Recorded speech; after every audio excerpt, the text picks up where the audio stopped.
АД компанийн үйл ажиллагаа явуулж байгаа Скватер аймгийн Эрдэнэ цагаан сумын 3 дугаар ангийн нутаг дэвсгэрт олон уурхай ажиллаж байгаа. Энэ уурхаануудаас ерөөсөө хариуцлагатай уурхай гэж байдаггүй. Бид нар Эрдэнэ цагаан уул уурхайгүй Эрдэнэ цагаан төрийн бус байгууллагыг байгуулад хариуцлагатай ажиллаж байгаа уул уурхайг хариуцлагажуулах. Тэгээ шинээр уул уурхай байгуулахгүй байх гэдэг дээр тэмцэж ирсэн.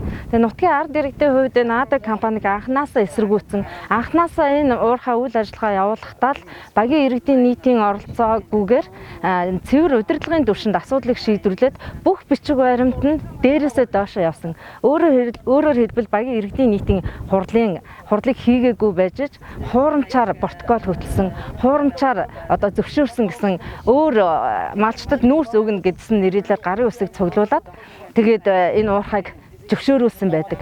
Тэгээ одоо энэ уурхай ажиллаагүй гэж нутгийн удирдлагууд хэлдэг боловч газар дээр яг нөгөө аль хэдийн ажил эхлээд олборлолтоо явуулчихсан. За бид нар удаа дараа тэмцэл явуулсан нутгийн ард иргэд гэхэд 3 дахь жилээ тэмцэл явуулж байна. Тэгээд яг дотор нь ороход үнэхээр аимшигтай 100 гаруй км доошоо гүн рүүгээ ухчихсан.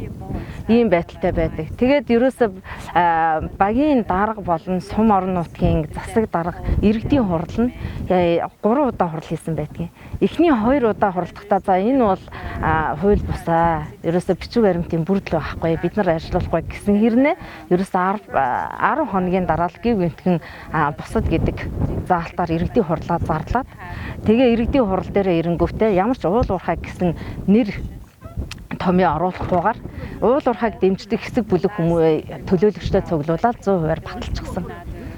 Тэгээд энд нь эсэргүүцэл үзүүлээд хурал дээр нүртэл ард иргэд орж суусан.